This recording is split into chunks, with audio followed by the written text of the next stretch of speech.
Here we are, up in the place to be, Mountain West, one of the best conferences in the country. We're going to dive in again. Mountain West Hoops Insider. What up? Eli, what's going on, man? Man, I'm excited. Every single week there's a new wrinkle, something new to talk about. It's so much fun to dive into, so I'm looking forward to this one.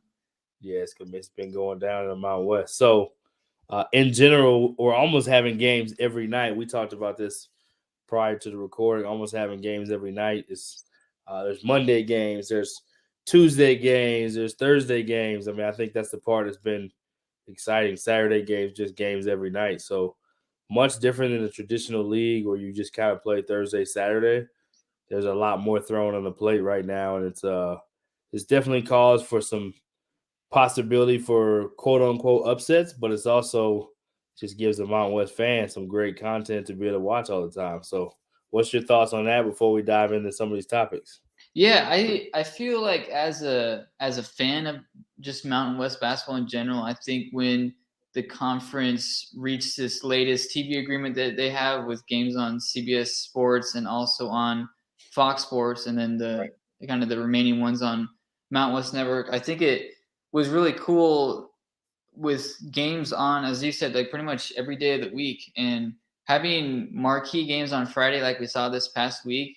Maybe not everyone has basketball on their mind on Friday night, and I understand if that's the case, but it's a really cool spotlight for the conference. If you don't have basketball on your mind on Friday night, what do you have on your mind? I just want to know, what are people doing? Like, what are you doing? What are you doing with your life? There's no football. The league this year too. No football on. Like, come priorities, on. Man. Your life's together. Come on. Okay, go ahead. Yeah. No, you're good. But it's really cool to see these games every night because, as you said, the way that I grew up with it, growing up in Pac-12 country, it was game on Thursday and Saturday. You play your state school and you play your local school, and then you go home and do the vice versa the next following Thursday and Saturday. Right. But this year it's different. Like you have significant games on Mondays or significant games on Fridays, and have it all dispersed. So it's really fun for the league, especially this year when the top 5, top 6 teams are all in that, say, top 60, 70 range nationally based on what metrics you want. Right. That more often than not, at least one league contender is going to be playing in any given game. And sometimes it's going to be both. And we saw that a lot this weekend. So it's just really high entertainment value. And it's when you already combine that with passionate fan bases, it's super fun. Yeah, I'm pulling up some of the scores now. Let's dive into last week's games, the hot topics. This is a hot topic, of course. What is the date? January. So we'll go back to January, Monday the 24th. We start with a San Diego State team beating UNLV in a big way. Tuesday was some fireworks. We had Colorado State beat Nevada by 11. Fresno got a good win against New Mexico. Wyoming and Boise was 2 undefeated teams at that time in league play. First place matchup, 65-62. Boise got the win at home. That was a big one. And Air Force has been trending. They've been playing really well. Got a good win against San Jose State. And then we go next night. This was a big one that nobody really saw coming. That really has kind of changed a little bit of landscape in the league, net-wise, which we'll talk about later. Utah State with a big home win, almost 20 points, 18-point win against San Diego State. That was Wednesday. Friday was a pretty packed schedule. One big upset along with a big overtime game.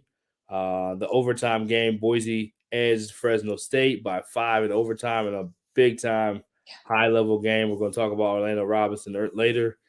New Mexico got a good win. They got their first conference win. They needed that against San Jose State, which was also winless. And then Wyoming barely got out of Colorado Springs alive, 63-61. UNLV with the major upset against Colorado State, winning by 14 on the road at Colorado State in Moby. Not expected there.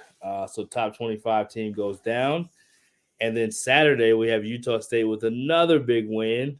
They win by almost 30 points, 29 points against Nevada. So yeah, that's the week. I'll let you break a little bit of that down. I know I just spit it all out, but man, fireworks in the Mountain West. Yeah, fireworks indeed, and I think that kind of speaks to the league at large because with how deep it is this year, and it's a drum that we're going to be beating throughout the season, no doubt. But I think seeding is so important this season for reasons like we saw this past week with Utah State being able to handle San Diego State and with UNLV being able to handle Colorado State. Those are two teams that might not be in the upper echelon of the conference that are going and beating two teams that are considered in that tier.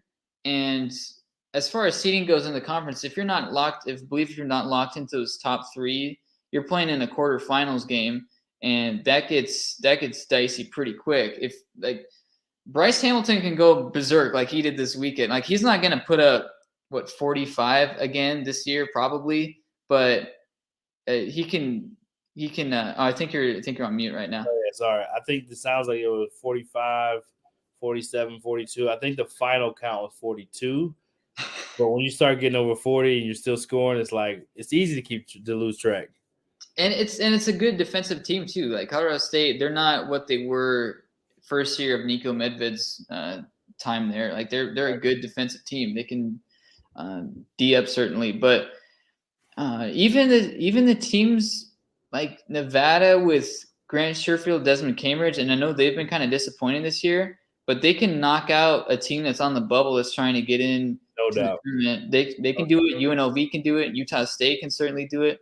The Air Force has the capability this year, which is different than what people are even used to. Air Force has that capability. They've been playing some really good basketball as of late in conference play, and really all year to their credit. I mean, they already have 3 conference wins, which is the same amount of conference wins as Nevada and Utah State. So imagine that the Air Force would be already with 3 conference wins. So I think you're 100% right. I think that the tournament definitely lends itself to some potential upsets, and we're gonna be hitting the same theme consistently in this league. That was probably the big game, along with Boise State getting separation, and I would throw Utah State jumping in there, beating San Diego State. I don't think anybody saw that coming.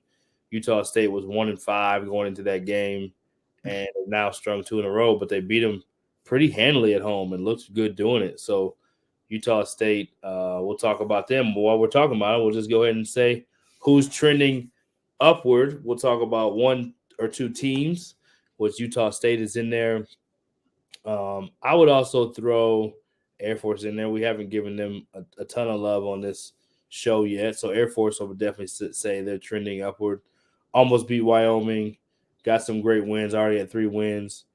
They got a big win against UNLV. Matter of fact, UNLV went to Air Force. They got them. So not wins you typically would see from Air Force. But Utah State is the other team that's trending. We'll talk about one player trending too. But Utah State is definitely, I watched the end of that San Diego State game, and just to see them playing with that kind of pop and energy and toughness, ball movement, they just looked really good. And I think one of those things too, when San Diego State can really defend, but if you can get enough points against them and they do struggle to score, if you can score against them enough and they do struggle on that particular night on the road, then it makes it where you can have kind of a lopsided outcome like that. So talk a little bit about those 2 teams before we jump into our player that's trending. Yeah, I think for Utah State, the 1-5 was deceiving, and it was a really front-loaded league schedule. They were handed, first 7 games: CSU, Wyoming, Fresno, Boise, San Diego State, and those are the top dogs in the conference. So they got them all without 2 starters. Yes, with injuries too. So not only front-loaded schedule, but also short-handed. So the 1-5 was always going to be deceiving, and we talked about that on this show. It's a tough way to start, but I think so long as you would know this, but so long as I think morale doesn't get too low, knowing that we're 1-5, but we're still in that upper tier of the conference, and knowing that Utah State, they still are probably going to have one of the best players on the floor with Justin Bean. They have capable shooters on this team still. And I just think it's a team that's not going to fade. They've just shown too much in non-conference play, the resiliency to bounce back from the opening night shocker against UC Davis to then bounce back and play well in I believe, the Charleston Classic. So it's tough, especially for San Diego State on the flip side too, because they're going to have nights where the shots might be falling like it was against Colorado State, and they blew out the Rams when they were undefeated. But that offense, you can say everything that you want about their defense, and it certainly deserves a credit. But the offense is kind of it's going to have some inconsistency issues, and I think that is something to monitor going forward, because San Diego State, I think, could still compete and possibly win this league or get at least the top 2 seed in this league. But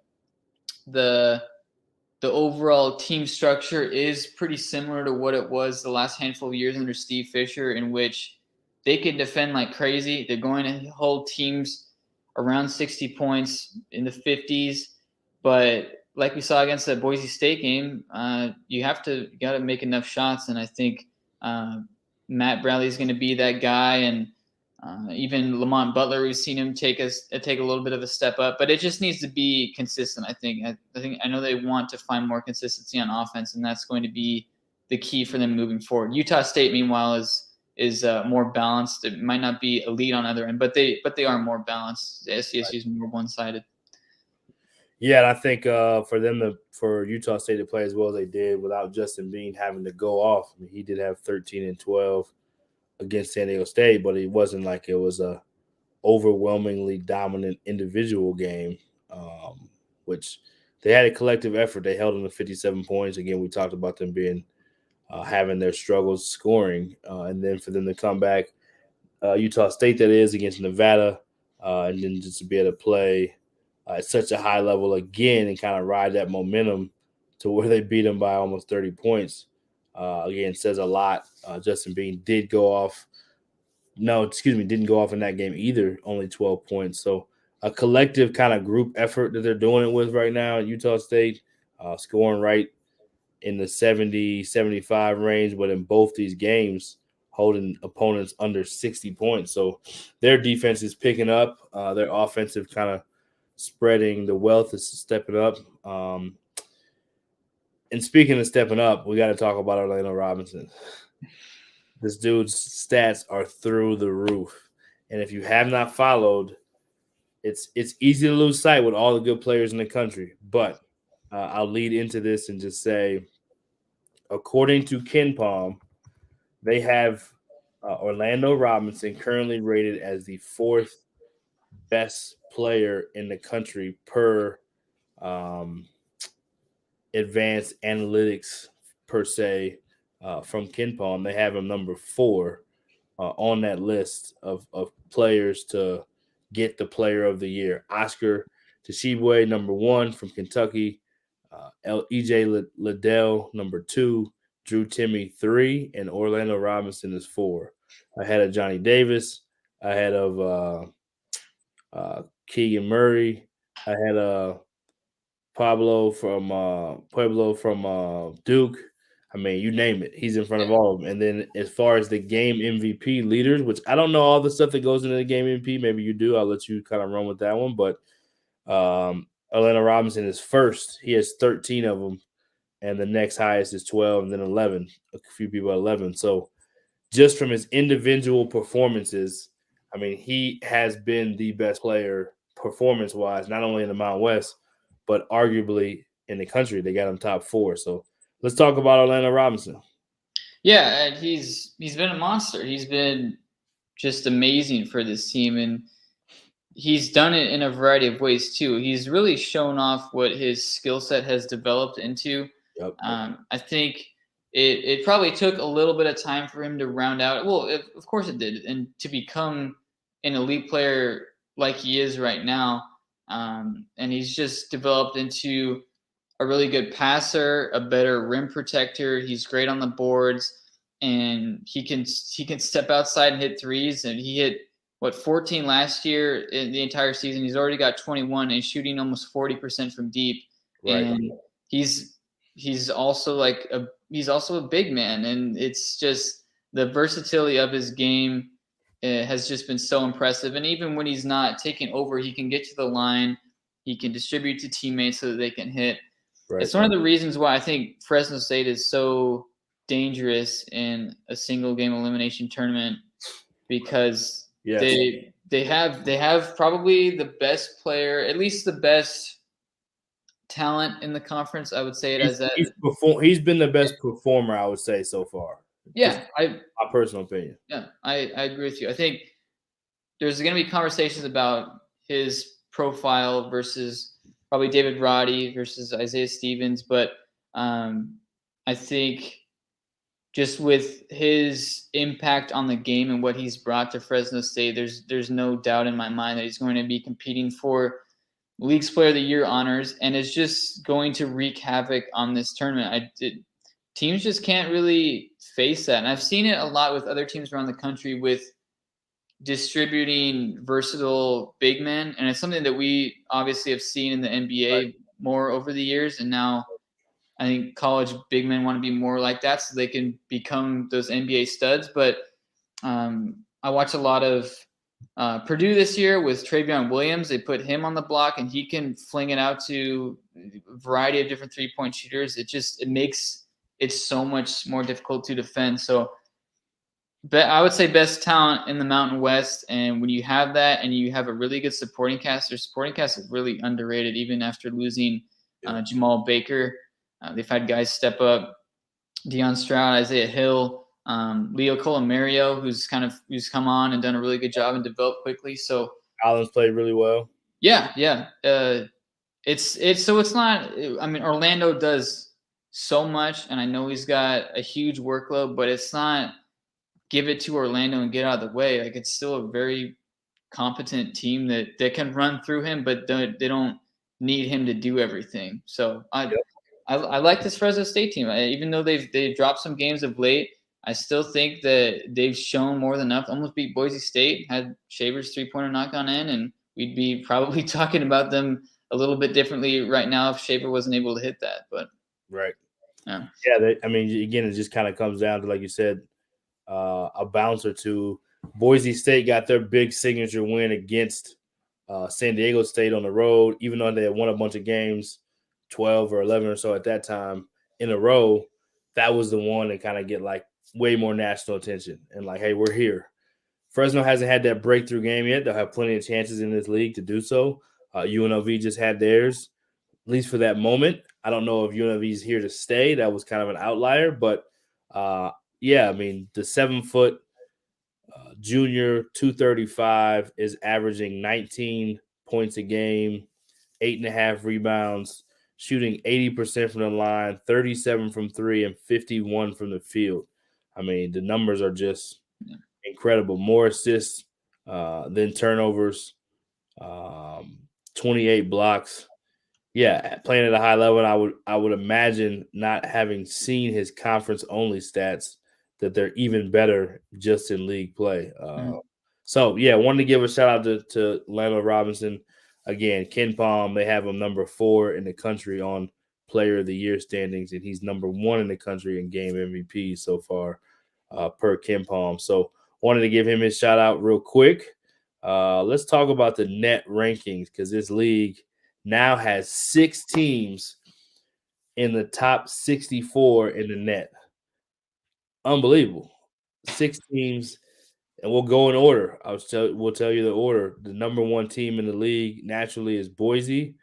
They have separated. It was actually when the tables were flipped just Thursday night, I believe it was, when Boise went in to play Wyoming. I believe Wyoming had the edge on the net ranking at that time. So Boise's 32, Wyoming is 35, so still only 3 to separate them. Colorado State's 36 right there. Then you have Utah State, who's jumped, I believe, 12 slots from 61 to 49. They are at 49. San Diego State's at 50, and then Fresno State's at 64. So I mean, people keep saying, "Oh, well, I don't know if they'll get 2 teams in. 3 teams deserve to get in. There's no doubt at this point. To me, 3 teams should be getting in the tournament, and there should be a lot of conversation for 4, depending on how it ends. When you have 6 in the top 64, it's going to be hard to make a case to say that you can't get, a high number of teams in the league. If the net, otherwise, why do we use the net? The net has no purpose then. Otherwise, that's that's yeah, why. that's yeah. It's that's a challenge with it too. It's with the criterion, whether it's used for an argument for a team or against a team. But the numbers as you laid out, they speak for themselves. The Mountain West has more teams in the top 64, I believe you said.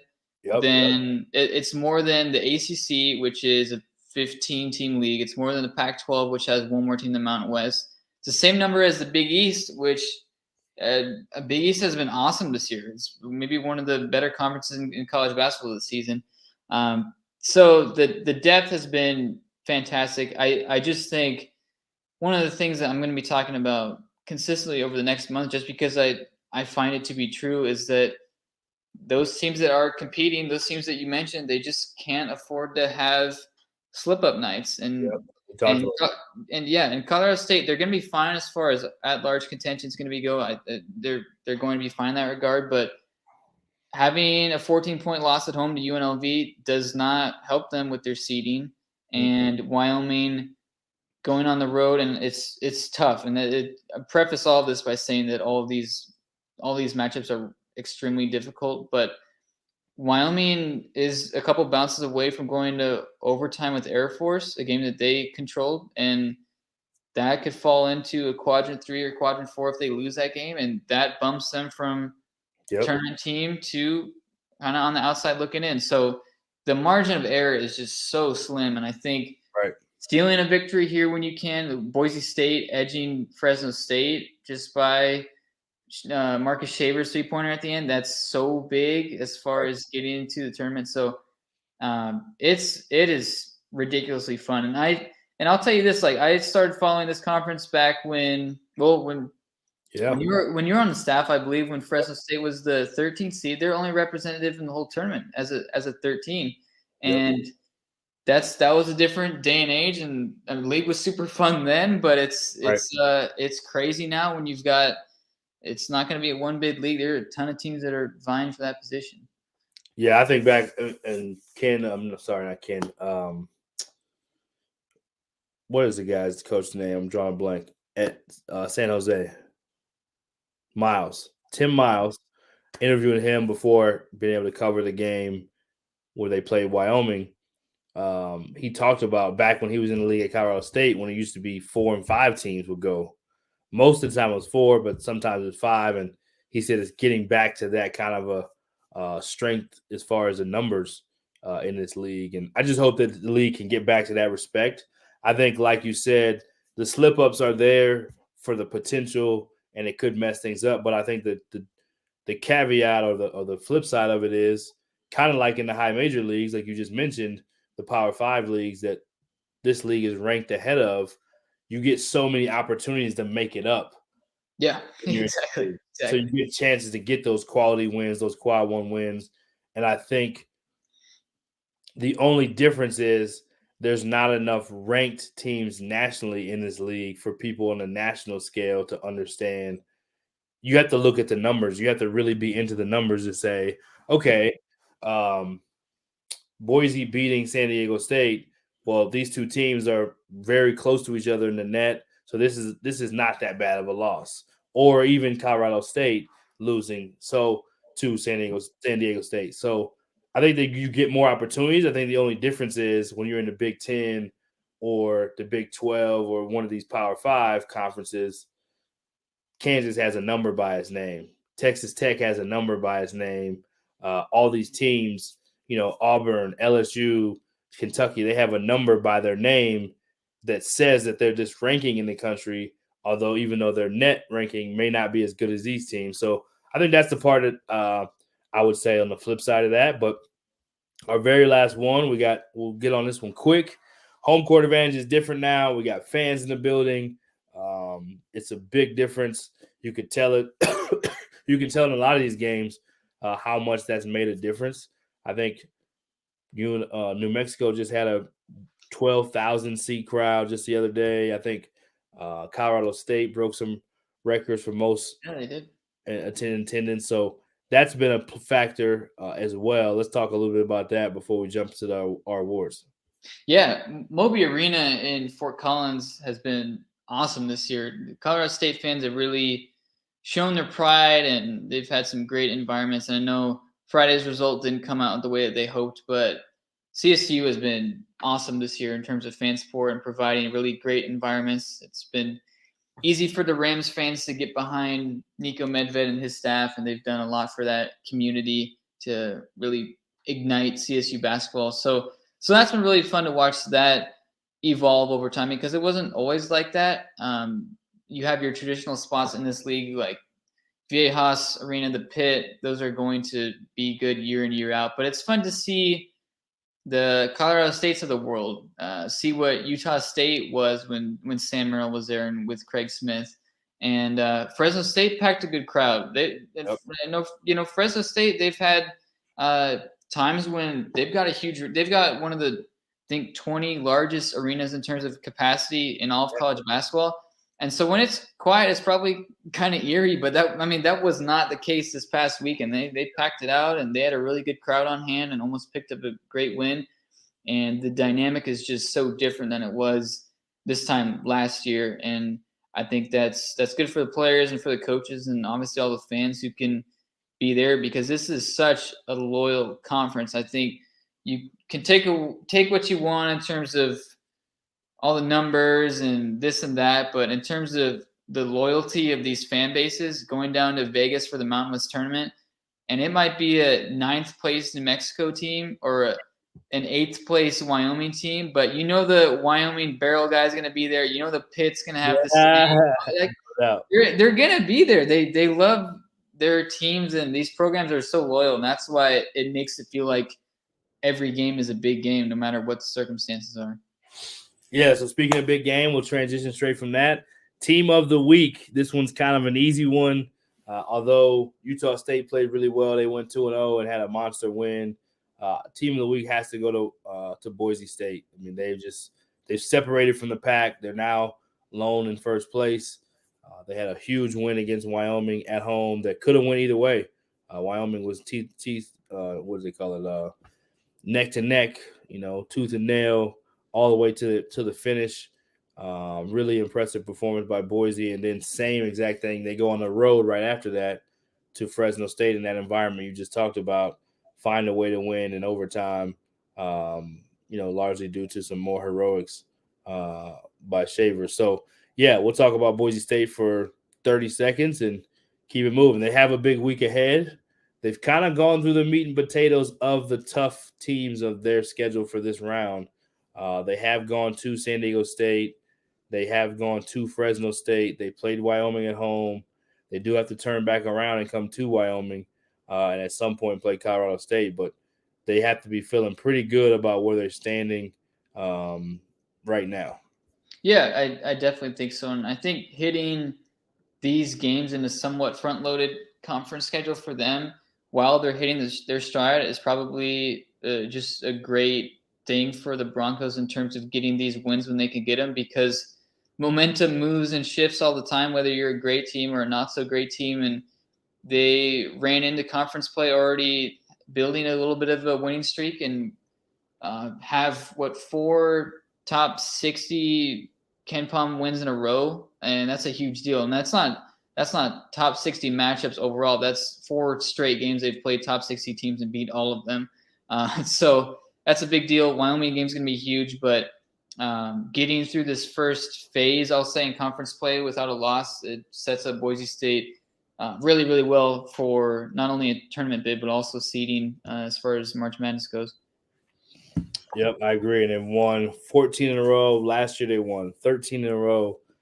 Boise State deserves every single bit of team of the week. They actually, on Coast to Coast with All Access, they got mid-major team of the week too from Kevin and I. So they're balling out of control. We will next go to The player of the week, which we have a split. We have a split due largely because this Boise State team, playing as good as they're playing, each night a different guy steps up. So I'll let you talk about the two guys that basically stepped up in two different games of their wins this week to be player of the week. Yeah, it would only be natural if Boise State, as far as individual awards go, to be split, because that's kind of how the team has gone this year with individual contributions all up and down the roster. But as far as this week is concerned, Abu Kijab has really played excellent basketball. He was in double figures in both of their matchups this week, and he's just such a versatile player, and he gets to the line and he is just so physical and plays great defense, gets on the boards. I love what he brings to this team, and he does it in a way that it isn't about him. And I think that's why Boise State's been so successful, is because of players like Abu Kijab. And I think on the same token, you have to talk about the guy who's hitting the big shots. And Marcus Shaver has been ridiculous this year in clutch situations. He now has 3 either go-ahead or game-tying three-pointers within the last 30 seconds over the last 2 weeks. And there are a lot of great college basketball players who never did that once in their career. 100%. Shaver's done it 3 times in the last 4 games. So he has been phenomenal and stepping up in a big way. And we talked to the closer. It's nuts. And we talked to RJ Barsh, the Boise State assistant, a little bit about this. The confidence that he plays with, not in an about me type way, but just the confidence that he has in himself. And one of the biggest shots that he took and made, I believe, at Utah State, that 3-pointer he hit was his first made basket of the game. And I think it was going to that point. Yeah, it just, you have to have a lot of trust in yourself to put that shot up and have teammates trust you in those spots as well, knowing that, okay, you haven't been the guy today, but we're going to trust you with this huge game on the line. So Shaver's been great, and his numbers speak for himself, but to step up in these spots, and I think one of the questions was whether Boise State had a go-to guy heading into the year, right? And Shaver's proven that, and then some, that's for sure. No doubt. He's doing his thing. We love to see it. Going next, a little different this time, not going freshmen. There's too many good underclassmen that are not quite freshmen, but are not upperclassmen yet, that deserve some acknowledgement in this league. So we will be acknowledging the underclassmen of the week, starting with this very first one. Yeah, we got Stephen Ashworth from Utah State, who I think he's kind of stepped into this role. I think last year he was almost like a mini version of Sam Merrill. You can kind of see little glimpses there of what he could evolve into, and he's taken on a bigger role this year. He's really put his shot together. He's almost a 40% three-point shooter and was 5 for 10 from deep against San Diego State. And that's one of the top 10 defenses in the entire country. To hit 5 of your 10 three-pointers against a top 10 defense is a huge, huge deal, let alone being a sophomore. But he's taken on a bigger role with this team and developed over time. And I think when we look up in a year or two, he's going to be seen as one of the top guards in this league and one of those guys who can get you a bucket. He can distribute and do a lot of good things to set the table for this offense. So I think we're seeing glimpses of what he's going to be and what he's going to evolve into over time. And the performance that he had in the beatdown of San Diego State is got to be a huge building block in terms of where he's going to be with career growth and where he goes from here. So I'm really excited to see the development of Ashworth, where he goes with this Utah State program. Hey, we got you on mute, B. Got it? Yep. As he goes, the Utah State Aggies continue to take another boost. I won't say they go as he goes, but it just gives them another boost, another added firepower.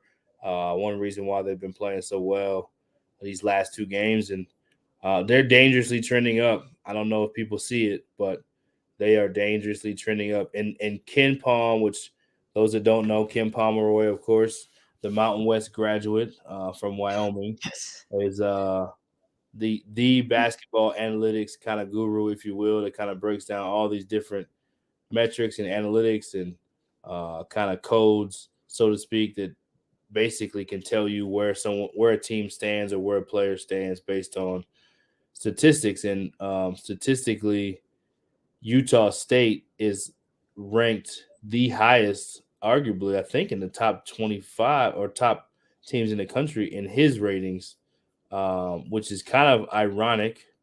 Thinking that, let me make sure I'm correct on that. Okay, Boise State's 31, so Boise State's the highest.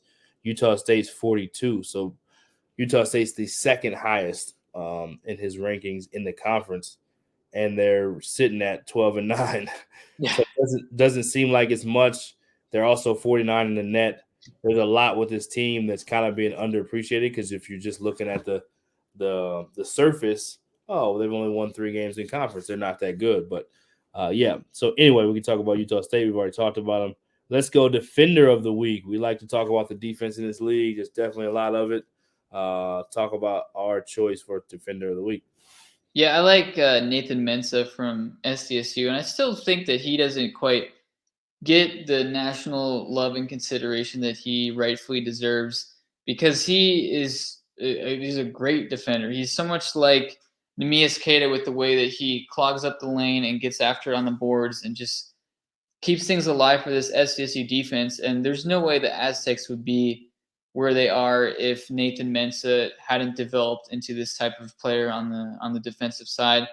And he had a handful of blocks again this week. He's good for at least 1 or 2 every time out, sometimes even upwards of 3 or 4 blocks a game. And even when he's not blocking shots, he causes opposing offenses to kind of reconsider how they're going to approach things. And there's nothing easy when he's lurking in the paint. And a lot of times it leads to having to have kickouts. But then the same token, we know how good Brian Dutcher's teams do with closeouts. And so it's the reason why SDSU is so strong defensively. I think it all starts with their anchor, and that's exactly what Nathan Mensah has been for this team this season and the last handful of seasons as well. Hey, we got you on mute again. I know. I was just You're good.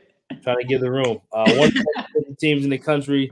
Yeah, when you do this enough, you try to make sure that you don't have background noise when you're talking. So excuse me.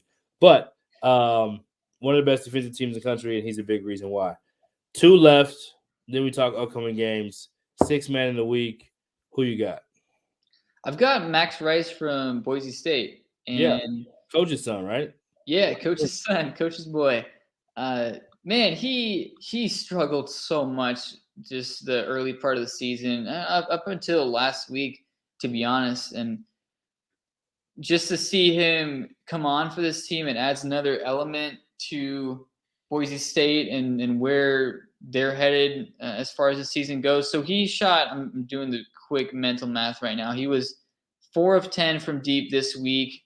So he started the season 2 of 25 from 3-point range to start the year, after shooting upwards of 35% in both of his first 2 seasons with Boise State. So you're taking a pretty good 3-point shooter and starting the year 2 of 25. So that's less than 10% from the field.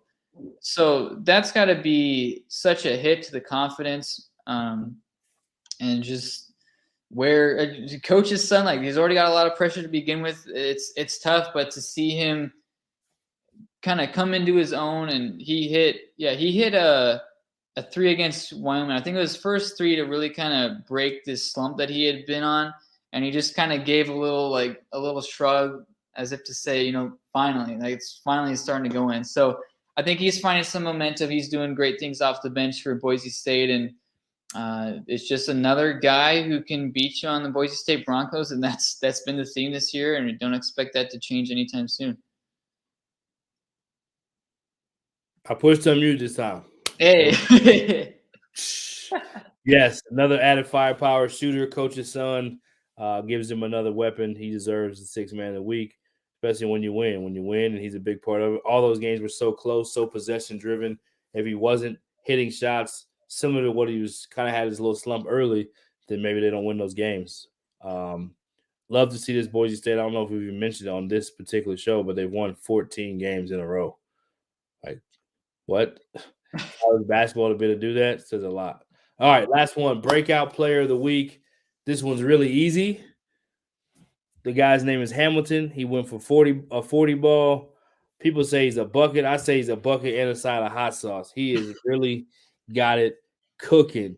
This dude, 42, 45, whatever it was, Yeah, 45.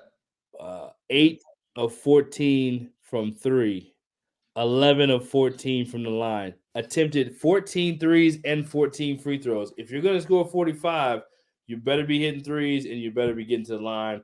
He was efficient on both, 5 of 8 from 2. Still had 5 assists and 7 rebounds, was not shooting all the balls, but yeah, bucket in the side of hot sauce. He deserves breakout player of the week. And the very last one, the upcoming game. So it starts tomorrow, and if this comes out Monday, then it starts tonight. Wyoming hosting Colorado State. Colorado State coming off of the L. This is a rivalry game too for people that don't know. I know it probably it's a storied rivalry. Maybe it hasn't been a recent rivalry as much. Obviously, Jeff Linder and staff just getting there, but this has been a long storied rivalry. They're only an hour distance apart. So big game. Home court advantage. We talked about that already. Ken Palm, this is not our projection. Ken Palm, again, his ratings has Wyoming winning this game by 3. So as much as Colorado State has been ranked, they're by Ken Palm, they're going to lose by 3. But I think Colorado State fans would come back and say anytime we've lost a game, which has only happened twice, they've come back the other time and really played well. I just think it's going to be as high a level game as you can play. I mean, similar teams in the fact that they both have 2 elite level players, one guard, one big. They have bookends, right? You have Maldonado versus Isaiah Stevens in a way, and you have Graham Ike versus David Roddy in a way. And you talk about 4 of the best players in the league, and then you have elite shooting around them. You have elite coaching on both staffs.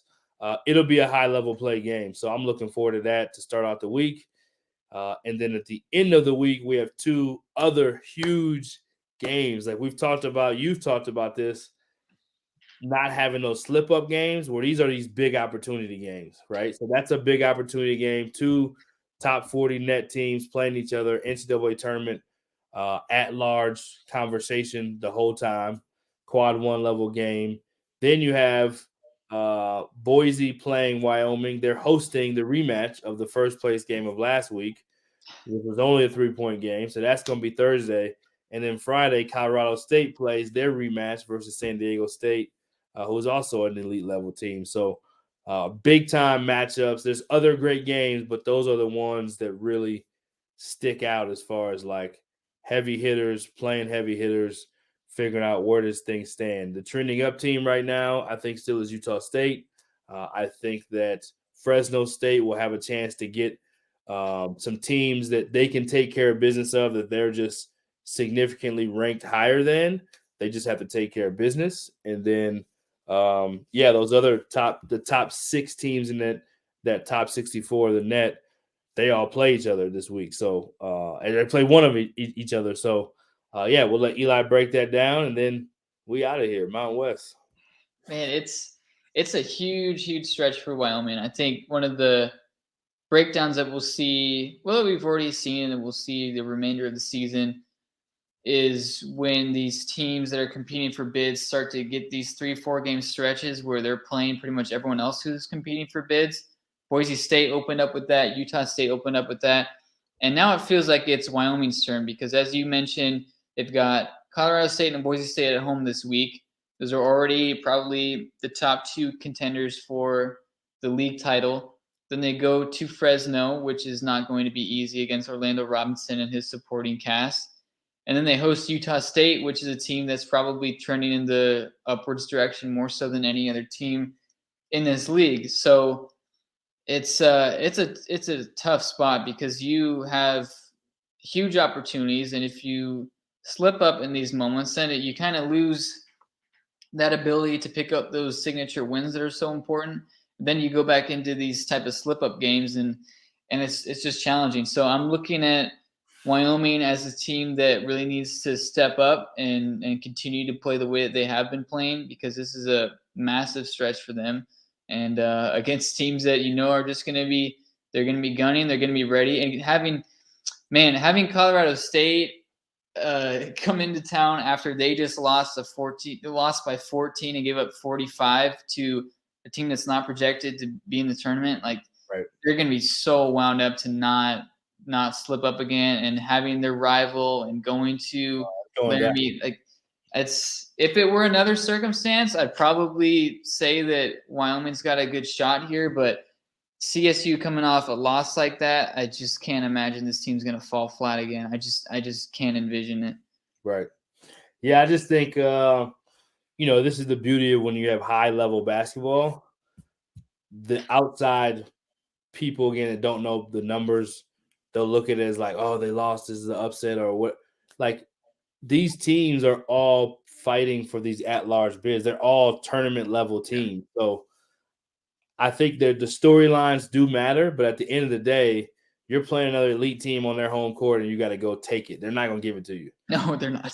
And we talked about this before with Wyoming, and again, the top teams are getting the most conversation in this league because that's what happens when you play as a top team.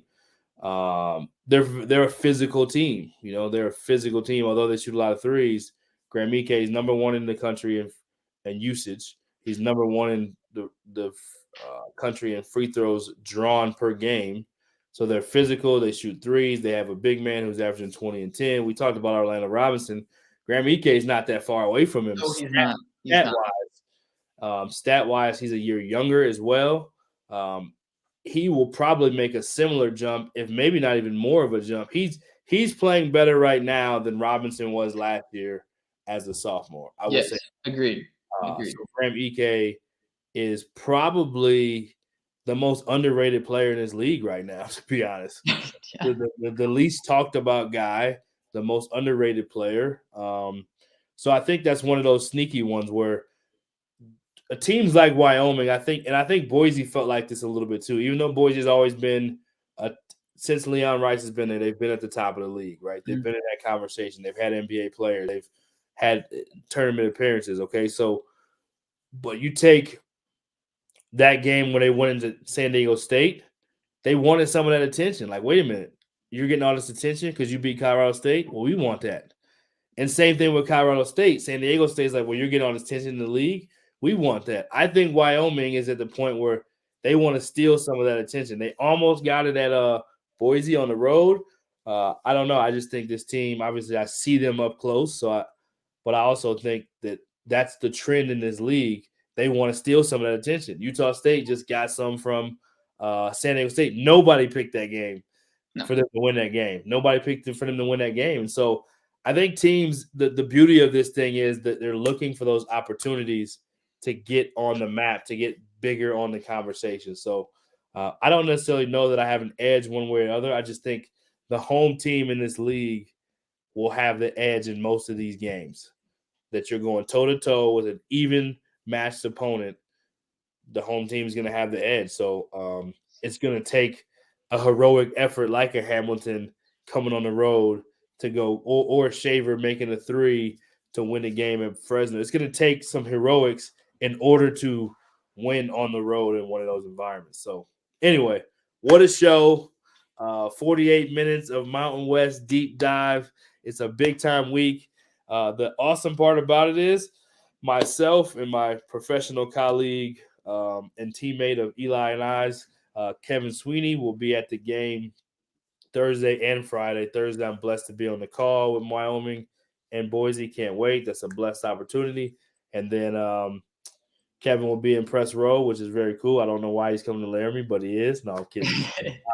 And then we'll also be doing a special segment before the Colorado State San Diego State game and be at that game as well. So exciting week.